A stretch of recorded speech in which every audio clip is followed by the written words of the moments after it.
আমি কিন্তু স্মার্টফোন চালাইনি, আমি একটা বাটন ফোন ইউজ করতাম তখন গান শোনার জন্য, আমাকে স্মার্টফোন কেনার মতো অ্যাবিলিটি ছিল না আমার। দেন আমি ওই সময় হচ্ছে গিয়ে যে রাস্তার যে বাচ্চা কাচ্চারা আছে ওদেরকে নিয়ে আমাদের একটা সংগঠন ছিল জয়দেবপুরে, ওখানে আমি যেতাম। আমি বাচ্চাদেরকে খুব কেয়ার করি, শুধু বাচ্চা না, বড় হোক বুড়ো হোক আর যেই হোক, শত্রু হোক, আমি প্রচুর কেয়ারিং পার্সন, আমি প্রচুর কেয়ার করি। তো একদিন আমি কেয়ার করছি, একজন অ্যাডভোকেট আমাকে দেখেন ওখানে, দেখার পর হচ্ছে উনি আই থিঙ্ক কার কাছ থেকে নাম্বার নিয়েছেন, নেওয়ার পর হচ্ছে গিয়ে উনি আমাকে কল করেন। আমি শুক্রবারই জাস্ট সিম কার্ডটা অন করেছি, কারণ ওই দিন আমার অফ ডে ছিল। উনি আমাকে কল করেন, কল করে বলেন যে আমি আপনাকে দেখেছি। আমি বললাম আপনার কপালটা অনেক ভালো, আমার ফোনটা অন থাকে না, আজকেই অন ছিল, আপনি কথা বলতে পারছেন। তখন আমার ওনার স্মার্টনেস, উনি যেভাবে স্মার্টলি কথা বলেছেন, এই হলো অনেক স্মার্টলি কথা বলছে, আই থিঙ্ক অনেক সুন্দর হবে দেখতে। তো আমার এরকম একটা ফিলিং ছিল। থেকে নাম্বার পেল? ওই সংগঠনের আশেপাশ থেকে কারো কাছ থেকে নিয়েছে। দেন পরে হচ্ছে আমি ওখানে, উনি আমাকে বলছে যে আসেন একটু দেখা করি। আমি বলছি এখন তো পসিবল না, আমার তো অফিস আছে। অফিসের ফাঁকে, ওকে ফাইন, অফিসের ফাঁকে গেলাম। আমি বলেছি যে আমার ফোন নেই। দেন উনি আমাকে নিয়ে যান একটা ফোনের দোকানে, নিয়ে গিয়ে আমাকে একটা ফোন দেখাচ্ছেন, প্রায় 24,000 টাকার মতো একটা ফোন দেখাইছে। তখন তো 24,000 টাকা অনেক বেশ ভালো ফোন, গ্যালাক্সির।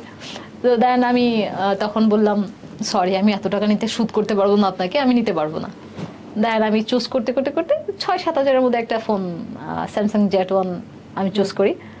ওইটা থেকে আমি ফেসবুক চালানো শিখি। আমার ফেসবুকটা উনি আপনাকে এমনি এমনি কিনে দিল?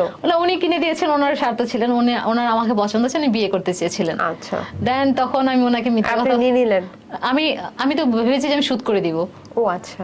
দেন উনি আমাকে যখন বলেন যে বিয়ের ব্যাপারে, তখন আমি বললাম আমি ওনাকে বিয়ে করতে পারবো না, কারণ ওনাকে দেখে আমার সেই আগের কথা মনে পড়ে গেছে, সেই 26 বছরের ছেলে আর 14 বছরের, অনেক এজেড ছিলেন। একটু এজে ছিলেন, প্লাস হচ্ছে গিয়ে কত বছর ছিল ওনার বয়স কত ছিল বলতে পারবো না, বাট হচ্ছে ওনার কালো ব্যাপারটা না, ব্যাপারটা হচ্ছে কি ওনার সাথে আমার মানাতো না। কি টাক ছিল মাথায়?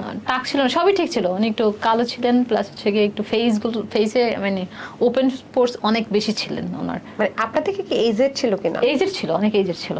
তো তখন আমি 20 বছরের ডিফারেন্স হবে, এরকমই হবে। আচ্ছা আচ্ছা। উনি অ্যাডভোকেট। ও আচ্ছা। উনি ম্যারিড ছিল না? ম্যারিড ছিল না, অ্যাডভোকেট ছিলেন। তো উনি আমাকে হচ্ছে গিয়ে একদিন ওনার নানার সাথে দেখা করায় দেন। তো উনি বিয়ের ব্যাপারে কথাবার্তা বলতেছেন। তখন আমি চিন্তা এখান থেকে বাঁচতে হলে মিথ্যা কথা বলতে হবে। বলে আমার বয়ফ্রেন্ড ছিল, ব্রেকআপ হয়ে গেছিল, এখন আমার প্যাচআপ হয়ে গেছে, সরি আমি বিয়ে ঠিক করতে পারবো না।